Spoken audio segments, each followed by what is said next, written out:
Wala swani chamdu dunju palle. Okay, so Geshe began today by giving us a couple of lines that talk about going for refuge. That says, I should always keep in mind, I should always recall my superior refuge in the Buddha, the Dharma, and the Sangha.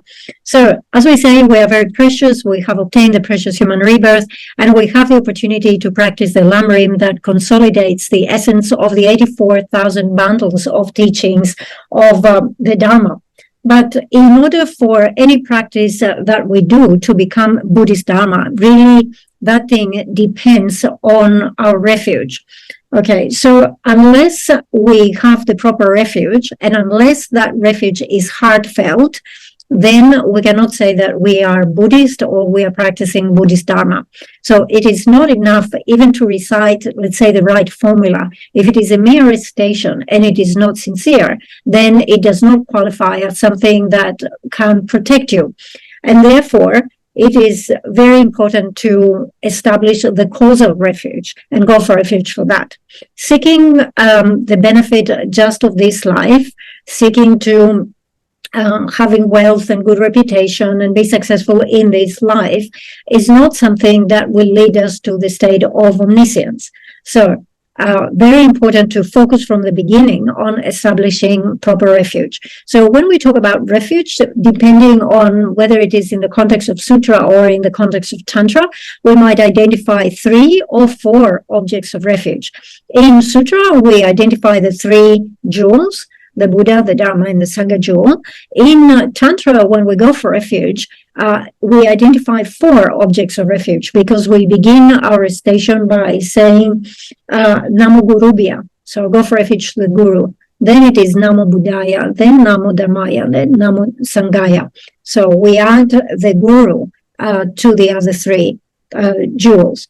Okay, so having identified correctly the objects of refuge here in this context, does that mean that if you have refuge, okay, we say you become a Buddhist, the Dharma becomes Buddhist Dharma, but does that mean that it becomes the Mahayana Dharma?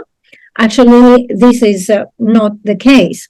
If we look at the different types, like the main practice of the individual of the small scope, we see that the main practice is refuge.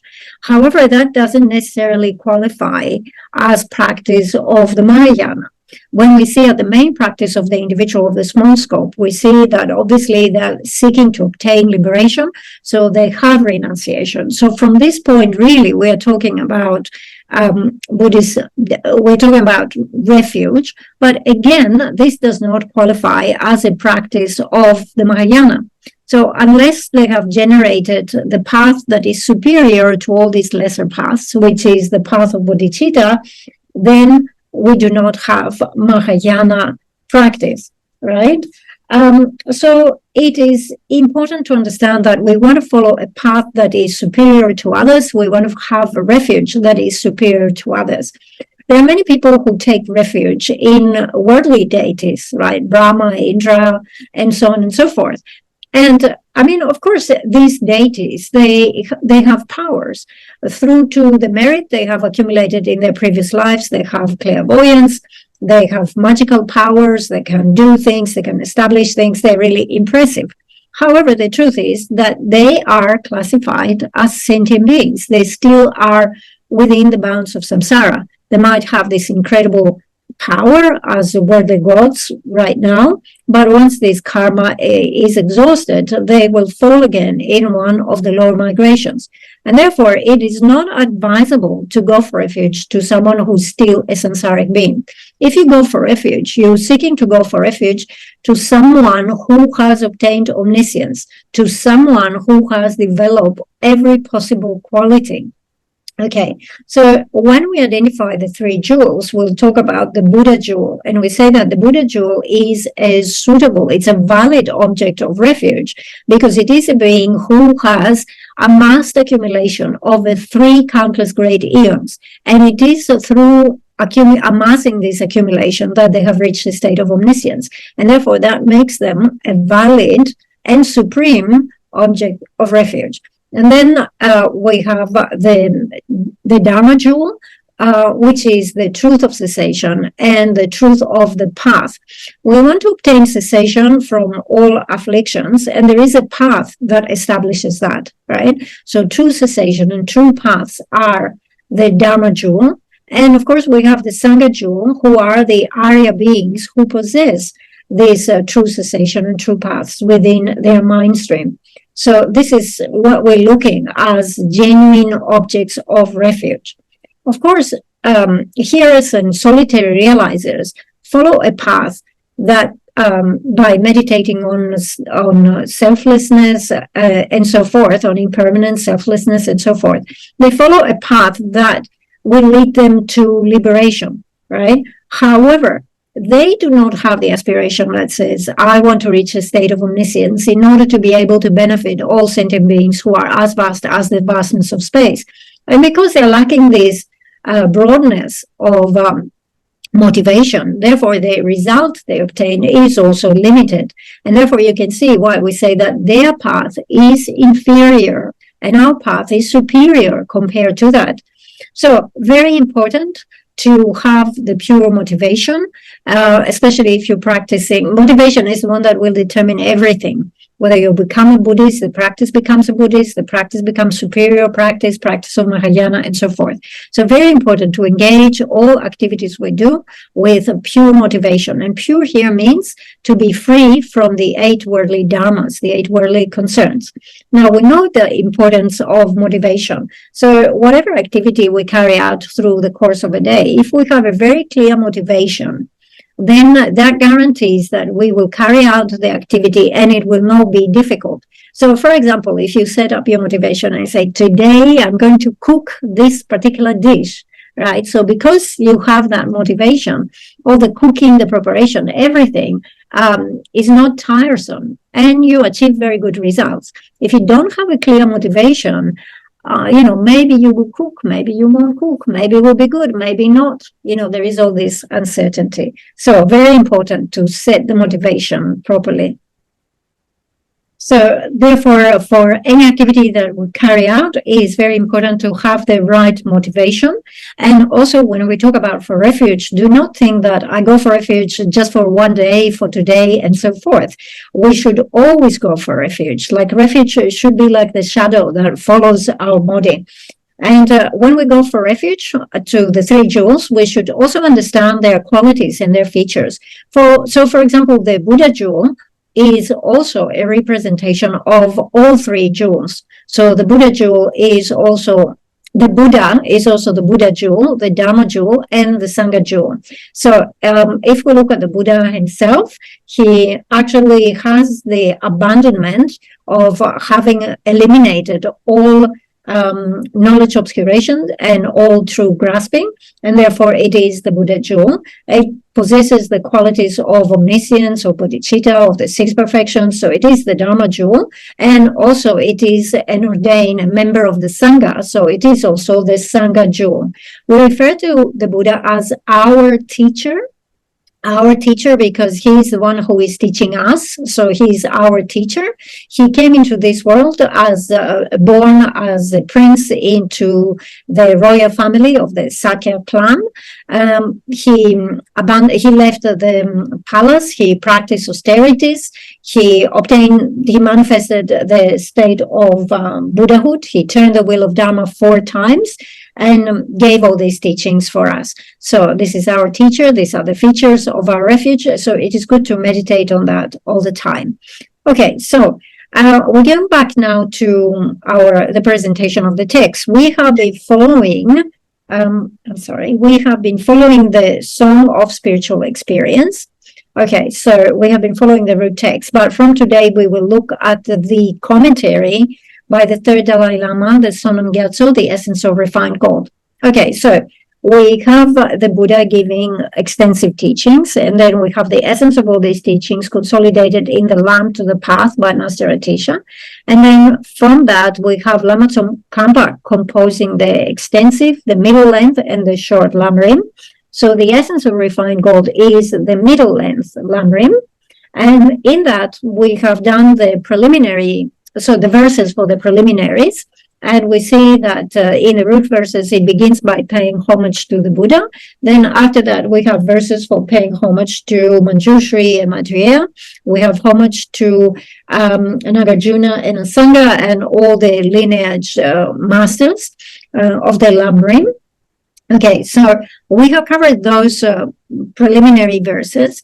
And now if we look at the commentary of the Essence of Refined Gold, it is not a very long commentary. It's about 27 pages. And actually the initial, let's say the initial verses or the initial lines, the initial part of that text is quite easy. It's not difficult to follow. Okay, so since we're going to be looking at the new text, it is important that we look at the biography of the author. This is standard procedure when you're looking at some important work. You want to know who composed it, what was like the life of that person. So especially for someone who is one of the Dalai Lamas, it is important to look at their biography. So the author is the third Dalai Lama, Sonam Gyatso. He was considered to be an emanation or a physical manifestation of Chenrezig, just as the current 14th Dalai Lama is considered to be an emanation of Chenrezig. He was a reincarnation of the second Dalai Lama, Gentun Gyatso. He was born in 1543 in the area called Tolung, which is close to Lhasa, in a low-key family, poor family. The father was Namgyal Drakpa, the mother was Pendo Punchi. At the age of 4, he was recognized as being the reincarnation of the second Dalai Lama. He was invited to join the 3 monasteries. From the 3 monasteries, he entered Drepung Monastery, where he went there, and at the age of 7, he received the Getsu vows from Panchen Sonam Trangpa. So Panchen Sonam Trangpa is the one who has actually composed the main literature, the main study text for Drepung. Okay, then later on, from the Ganten Tripa, the then Ganten Tripa, he received vows of full ordination. He was invited to go to Mongolia, and he went to Mongolia, and due to his great activities of teaching the Dharma, propagating the Dharma, he received the title from the Mongol emperor, Dalai Lama. So Dalai Lama is like a Mongolian title that is bestowed, and it was bestowed from that point onwards, and it was applied. From at the age of 30, he went to Tibet. He returned to Tibet, where he went to Litan Gompa and also Jampaling Gompa. And he gave there quite a lot of teachings, quite a big gathering of disciples that benefited from his teachings. In his 40s, he visited Mongolia for a second time. And then when he was 46, he was invited to go to China. He had not been to China before, and at that point, in China they had built a temple, and they wanted him to come and to give the Rabne the blessing of the temple. He went there, and when he gave the blessing, it said that miraculous manifestations came down as a rain, which was a great indication of the power of his blessings. He composed a lot of texts on Geshe, and on Lam Rim. So he did on Vajrabhairava. He has done a few texts, Yamantaka texts, and also in the Lam Rim, such as, for example, here we're looking at the Essence of Refined Gold. It's one of those texts. Okay, so that's very briefly some key points of his biography. Looking at the Essence of Refined Gold, just as we had in the Song of Spiritual Experience, we have preliminaries, which is homage, and reference to the lineage masters, so forth. We will have similar steps here. Okay, so the text begins by giving the title, and the title in the version I have, it's just giving some of the title. So it says the Essence of Refined Gold. Okay, so this is the title of the text, but then it says a commentary to the stages of the path to enlightenment.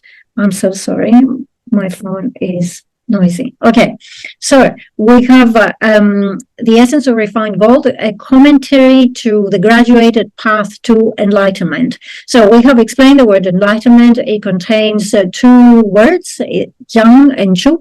Jang refers to having purified and removed all types of faults, and jup refers to having internalized and developed all qualities.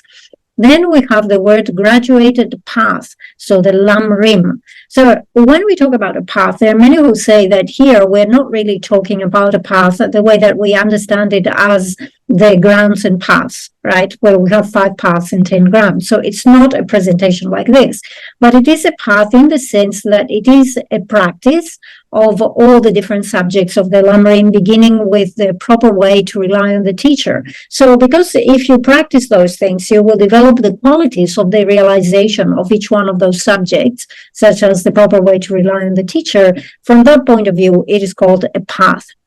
Okay, then the other thing that says that it is graduated. Okay, graduated here, it indicates that the material actually in this case is presented in a very orderly fashion, beginning with the first item, which is how to properly rely on the teacher. Then it goes into the precious human rebirth, then into death and impermanence, then into the law of cause and effect, into refuge, all the way down, bodhicitta, calm abiding, special insight, omniscience. So we have all these subjects, nothing is missing, and everything is put into order. So this is what is meant by the stages of the path, or the graduated path. Okay, so it is important to practice this, and if we do practice it, we will be able to develop these qualities and realizations. Even if we're not able to develop all these realizations in this present lifetime, putting the effort to practice it and study it definitely places special imprints within our mind and allows us to accumulate merit and to accumulate merit and accumulate wisdom, so that in all our future lives, definitely we will have the opportunity to study and practice the Lam Rim again. Okay, so this is the graduated path to enlightenment, but it says it is a commentary to the graduated path to enlightenment. So commentary, when we talk about commentaries, we have 4 different types of commentary.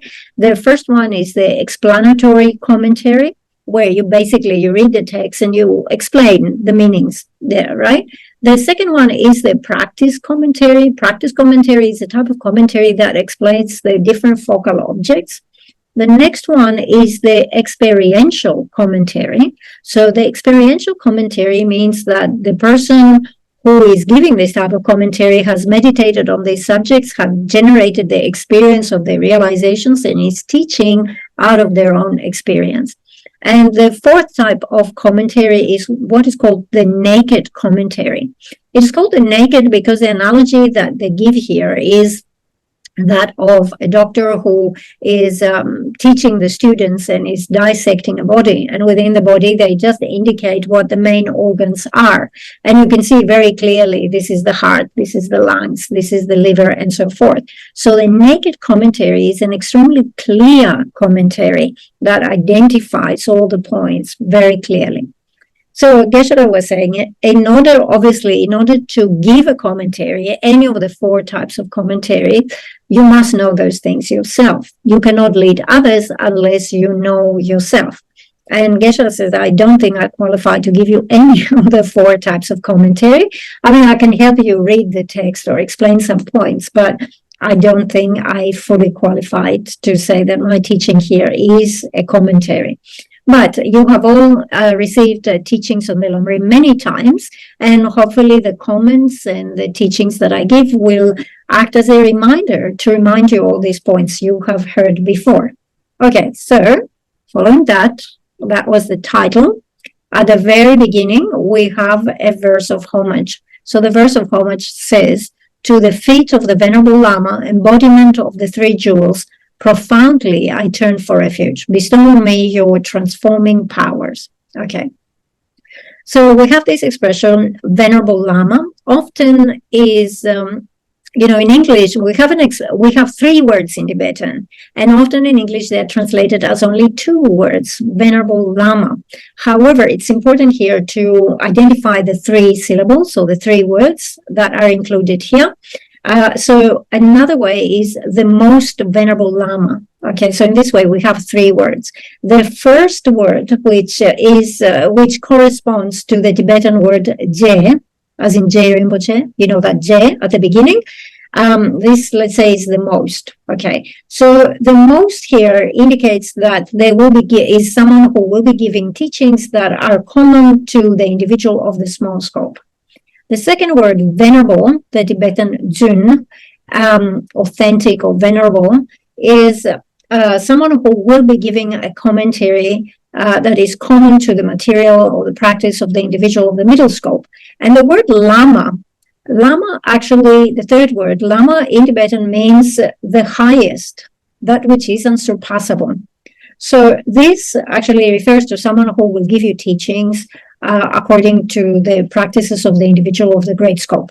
So for the first one, the teachings will be a commentary that is common to the level of the individual of the small scope. The individual of the small scope have seen the suffering of the three lower migrations, very strongly wishes to avoid this, and therefore they want to practice morality with the aim of obtaining a higher rebirth as a human or a god. Because obviously, if you're born as a human and a god, you have a privileged existence, much better existence compared to those who are born in the three lower migrations.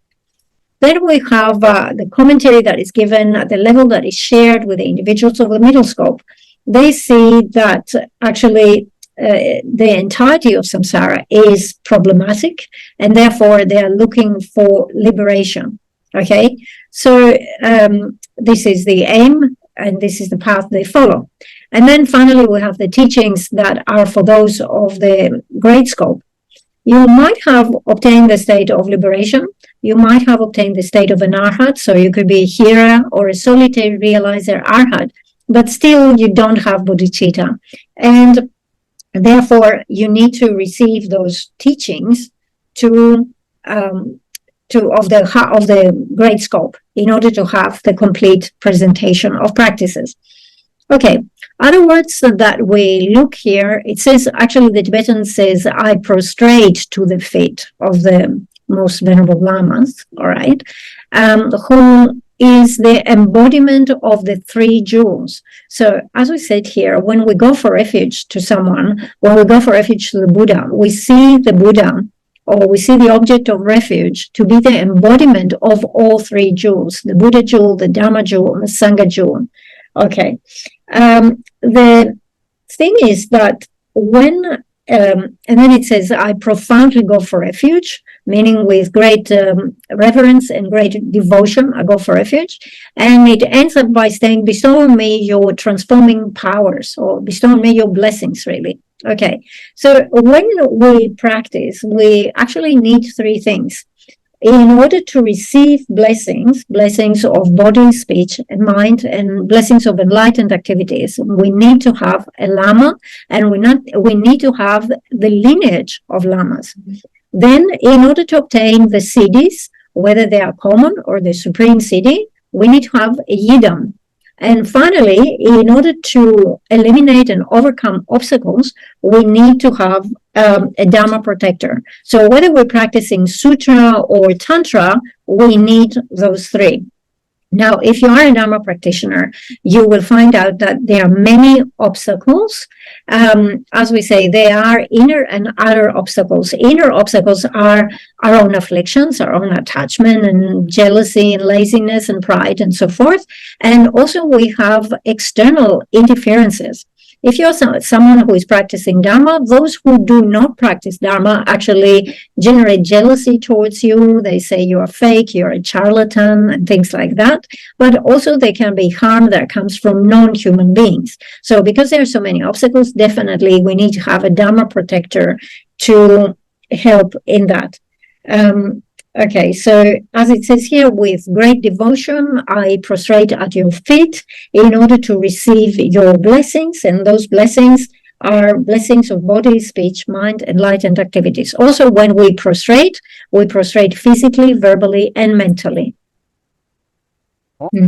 Okay, so as we say, it's very important for us to have a Lama, to have a Yidam, to have a protector.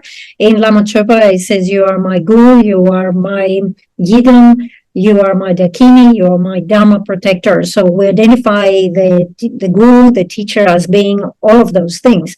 So, of course, this is within the context of Sacred Tantra. Now, the thing is that if we want to study, definitely we need to rely on a teacher, on a spiritual teacher. Also, if you look at it in a mundane sense, in the school, it's very difficult for a student to study the material unless they have a teacher, a qualified teacher. So here, obviously, we need to have a spiritual teacher. And by relying on the teachings that the spiritual teacher gives us, we will be able to develop understanding of all the teachings of the Buddha. The Buddha perfectly understood what he taught. The great sages in India, they had a perfect understanding, but we actually need to rely on a teacher to develop this type of understanding. Okay, so also, in addition to the Guru or the Lama, we need to have a Yidam. So when you practice the perfections and when you practice Tantra, you need to have a Yidam. Now, we have 4 possibilities between the Yidam and the Buddha. So that means we have Yidams that are Buddhas, we have Yidams that are not Buddhas, we have Buddhas that, we have those who are Buddhas but are not Yidams, and we have those that are neither of these. Okay, so for example, just an example, if you're talking about Heruka or Guya Samaja, this is a Yidam, but also it is a Buddha. Also, we can look at permutations between the Dhamma protector and the Yidam. With Dhamma protectors, there are many different types of Dhamma protectors. There are those who are worldly, those who are transworldly, those who are Arya, and so forth. So it is very important for us to choose the right Dhamma protector, because if it is a worldly Dhamma protector, then we are jeopardizing our refuge, because we're going for refuge someone who is still a samsaric being. So we have to choose carefully who will be the Dhamma protector. Okay, all right, so we were talking about this differentiation between Dhamma protectors, that there are different levels of Dhamma protectors. So Geshe was saying it's very important. Dhamma protectors is not just one homogeneous category. There are many sub-types, and therefore it's very important to understand these issues. So as the homage verse says, I go for refuge and I'm requesting your blessings. So bestow on me your transforming powers. So often we think about the blessing as being an external substance. We go and meet the Lama and we receive a blessing cord, or we receive a money peel and we say, oh, I received the blessings, I got the blessing. We think the blessing is external. However, the blessing is, we receive the blessing when we notice an improvement in our mind. If our mind changes from non-virtuous and improves and goes towards the direction of virtue, then we can say that that is the blessing. We have received the blessing. Obviously, in order to receive the blessing, we have to rely on the teachings that the spiritual master is giving. So we have to listen, we have to contemplate, we have to meditate. And as a result of that, we see some improvement.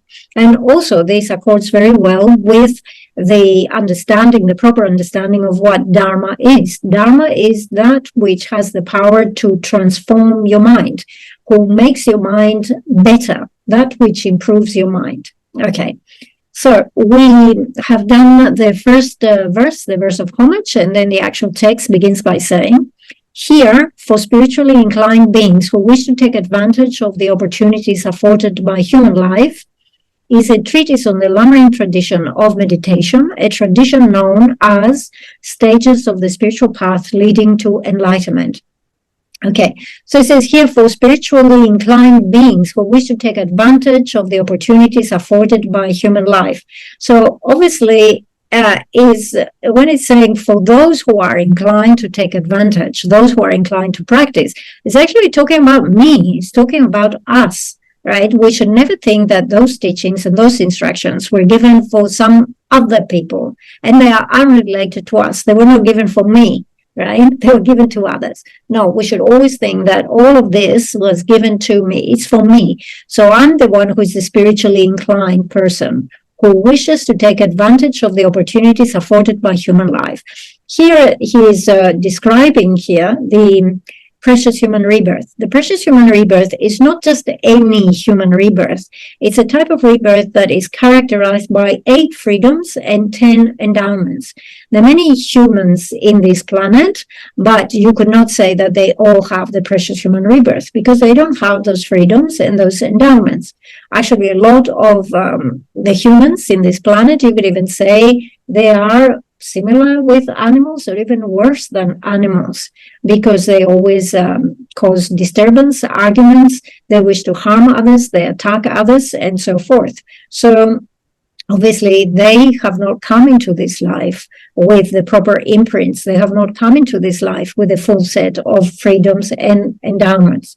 So what are those freedoms? What does the expression freedom refer to? Does it refer to having the freedom to sleep, the freedom to play, and so forth? No, it is actually having the freedom to practice Dharma. It indicates you have a mind that is relaxed enough to be able to engage the Dharma, to practice the Dharma. However, it's not enough to have the freedom. We must also have endowments. So, for example, in this world, there are many Buddhist practitioners. So they have that type of mind, it's relaxed, it wants to engage Dharma. However, they might have no time to practice Dharma. Or even if they have the time, they might not be able to find a spiritual teacher. Or even if they do find an instructor, they have health limitations. So, for example, maybe they have hearing problems, or maybe they are sick, and due to sickness, they cannot sit still for a long time, and so forth. So it's not enough to have the freedoms. We need additional things that come in as privileges, opportunities. So these are the endowments. Okay, so it says, it talks about those who wish to take advantage. Take advantage here means to extract the essence of this precious human rebirth. So when we talk about essence, we can look at it in different levels. We can look at extracting the essence temporarily, or we can look at the ultimate essence. And the ultimate essence we can extract is to reach liberation, the state of omniscience, the state of the form bodies, which is the state of the 4 bodies, the Dhamma body, the nature Dhamma body, the emanation body, and the form body. Okay, so how are we going to extract this essence? So it says, for those who are inclined to take the essence of the precious human rebirth, is a treatise on the Lam Rim tradition of meditation, a tradition known as stages of the spiritual path leading to enlightenment. So obviously by knowing those stages of the spiritual path, this can lead us to the state of omniscience. Again, reaching that particular state and traversing the entire path is something which is quite difficult. It's not easily achieved. Although we understand it is difficult, it is a mistake to say, forget it, it's too difficult. Actually, we shouldn't give up, but we should make some conscious practice here, because we have a presentation that is easy to put into practice, easy to follow. So the second paragraph says, what is the Lam Rim tradition? It is the essence of all the teachings of Buddha, the one path traveled by the high beings of the past, present, and future, the legacy of the masters Nagarjuna and Asanga, the religion of supreme people traveling to the ground of omniscience. Okay, and then it continues a bit more. Okay, so we are talking about this Lam Rim tradition, which is the stages of the spiritual path leading to enlightenment. As we have said before, there are many other texts that you can say that they are revealing the stages of the spiritual path leading to enlightenment. The Ornament of Realization, the Prajnaparamita text, the presentation of the grounds by Master Asanga, they all present the statements to enlightenment. However, we don't describe them as Lam Rim. So Lam Rim was a term, as Lama Tsongkhapa says, it was a term that is applied to the lamp of the path, by Master Atisha, and all the texts that were composed after that. Okay, so although it was a new term, newly applied, it doesn't mean that this graduated and systematic presentation did not exist before. It existed earlier, but it was not referred to as the Lam Rim. Because as you can see here, it is the one path traveled by the higher beings, meaning the Arya beings of the past, present, and future. So all the Arya beings of the past, they relied upon it. So obviously it existed prior to Atisha composing the lamp of the path, right? And also it says here, it's the legacy of the masters Nagarjuna and Asanga. So these are the great trailblazers, and this is the legacy or the lineage that we receive from them, and that makes the instruction of the Lam Rim to be very special. It is an additional reason to appreciate and engage in the practice of the Lam Rim. Okay, and then it says it is the religion of supreme people. Religion here means the Dharma. Okay, so it is the Dharma of supreme people traveling to the ground of omniscience. The Dharma here indicates that it is the Mahayana Dharma. Okay. Okay, so that paragraph continues by saying, so we say the religion or the Dharma of supreme people traveling to the ground of omniscience, the unabridged synthesis of all practices included within the 3 levels of spiritual application. So this is the Mahayana Dharma, and it is, as it says, the unabridged synthesis of all the practices, meaning it contains all the practices without omitting anything of the 3 levels of spiritual application, meaning of the 3 levels of individuals, the small, the medium, and the middling, and the great. So in this way, it is the essence of all the teachings of the Buddha. So this is the Lam Rim that we're talking about here. Okay, so then the next paragraph, Lam Rim is an especially profound aspect of Dharma, for it is a tradition of practice sound in origin. Okay, so the Lam Rim here, as it says, is the essence of the teachings of the Buddha. So we know that the Buddha has taught the 84,000 bundles of teachings, and from there we have the composition of the Lamp of the Path. We have many compositions of Indian masters and the compositions of Lam Rim by Je Rinpoche. So here we are talking about this Lam Rim that contains all the points of the essence of the points of the Buddha. But when you introduce a material like this, it is very important to talk about the origin, the source, and it has to be authentic origin. So it says it's a tradition of practice sound in origin. We have to be able to establish that the authenticity of that origin.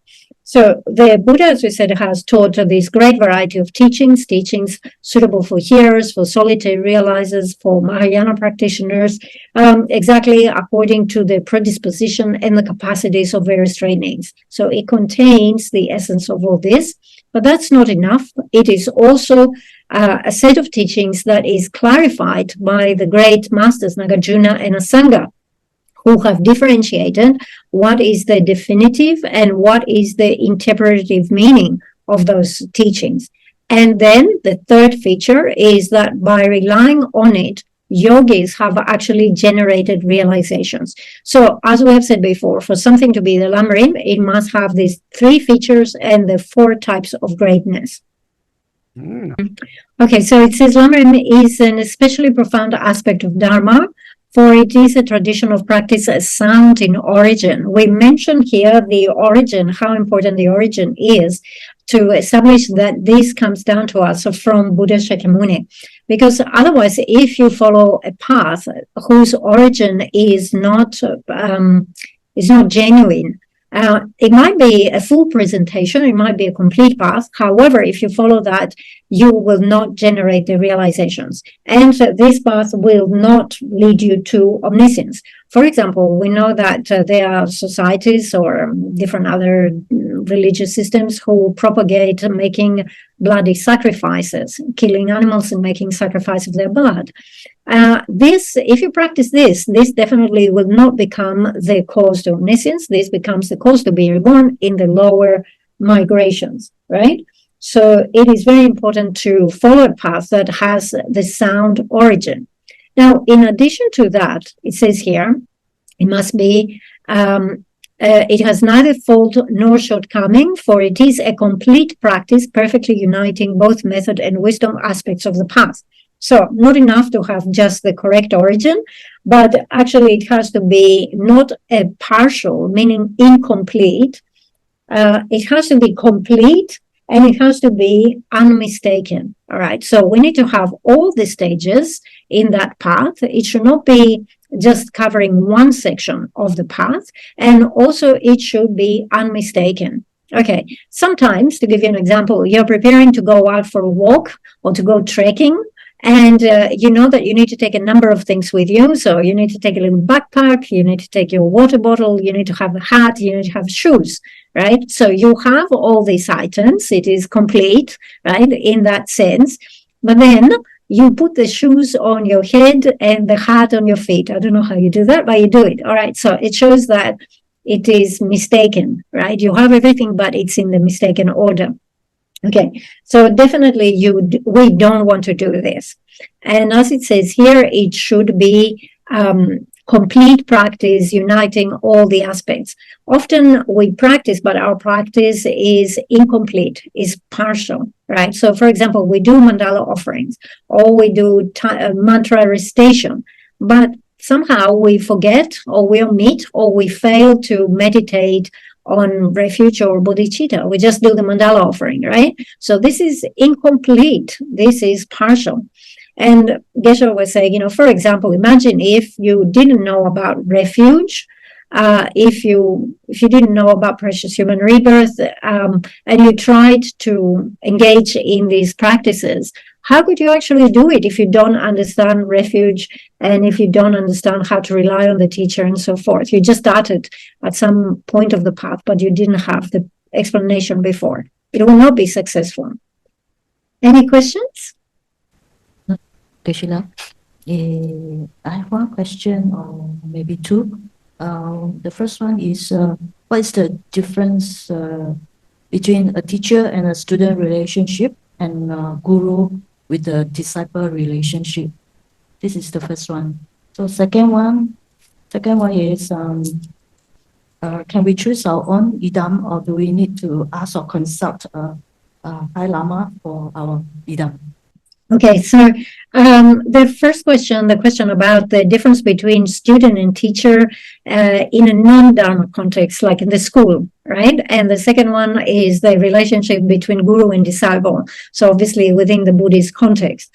So definitely you could say that a teacher, whether it is a teacher in a school that is not related to Dharma, to Buddhist Dharma, and a teacher who is related to Dharma, both of them, you could say in general, they are friends to the student. However, when we look up within Buddhism, when we talk about a Lama, the Lama teaches with a special motivation. They have the motivation wishing to bring about the benefit and improvement in the minds of these disciples, to benefit them in the future lives, and ultimately to teach them something that will lead them to the state of enlightenment.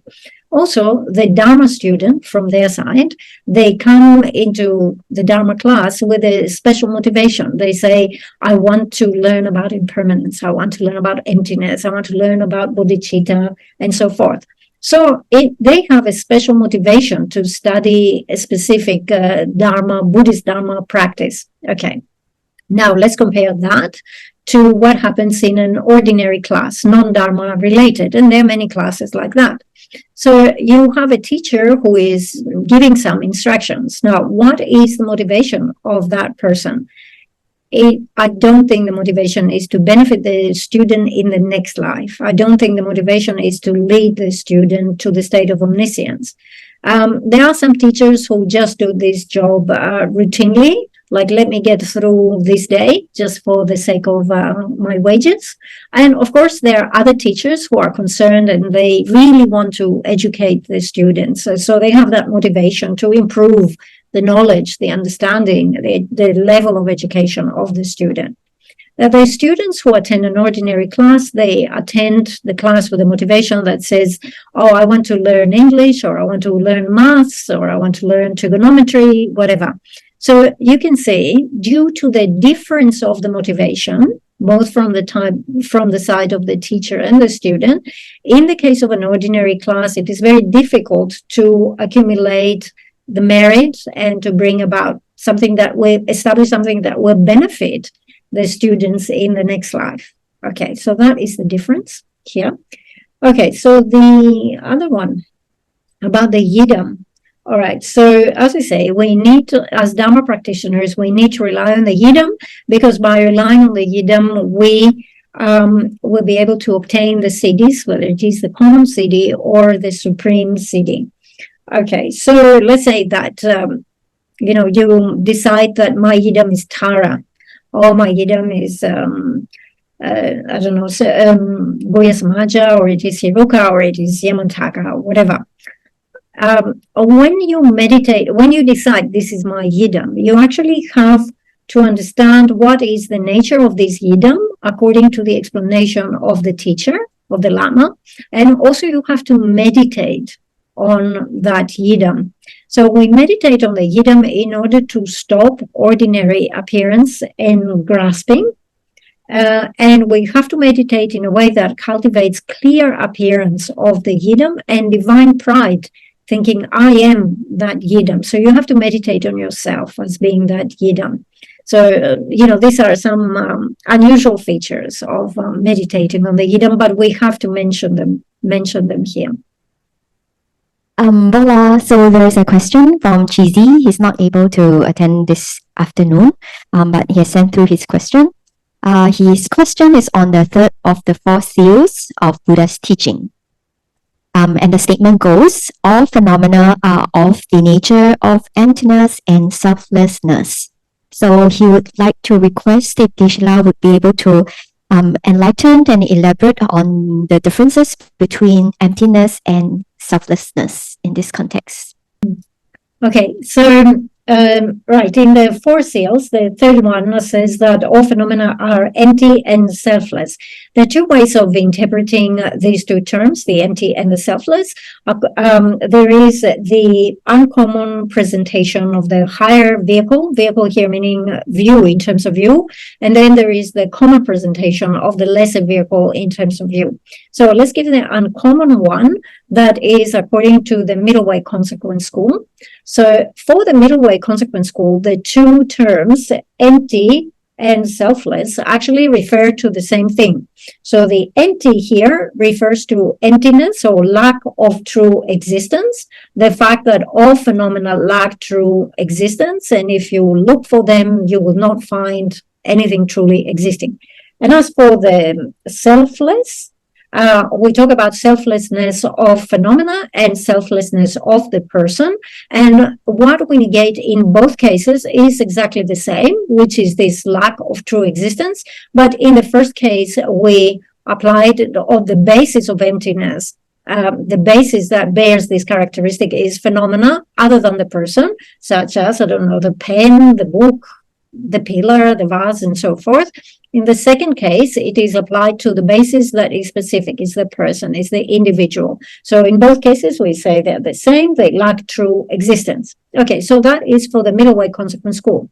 Okay, let's look at the presentation of this according to what is known the common presentation of the lesser vehicle. So the lesser vehicle here includes the views of all the schools below the middle way consequent school. All right, so middle way autonomy, mind only, sutra school, and so forth. Okay, so they have a different presentation. When they talk about empty, that empty refers to the person being empty of being independent and substantially existent self. Okay, so independent and substantially existent, it means that the person does not rely on the aggregates. Okay, so obviously if you believe that the person does not rely on the aggregates, this is wrong awareness. So when you say the person is empty of being independent and substantially existent, you are talking about the self being empty of that thing, For the middle way consequent school, this is considered to be a coarse understanding of the emptiness of the person. However, for all these other lower schools, this is considered to be subtle understanding of the selflessness of the person. So that is the empty. And then we have the selfless. The selfless refers to the idea that you have a self that is single, it doesn't have parts, and it is permanent. Okay, so it's negating two different things for the lower schools.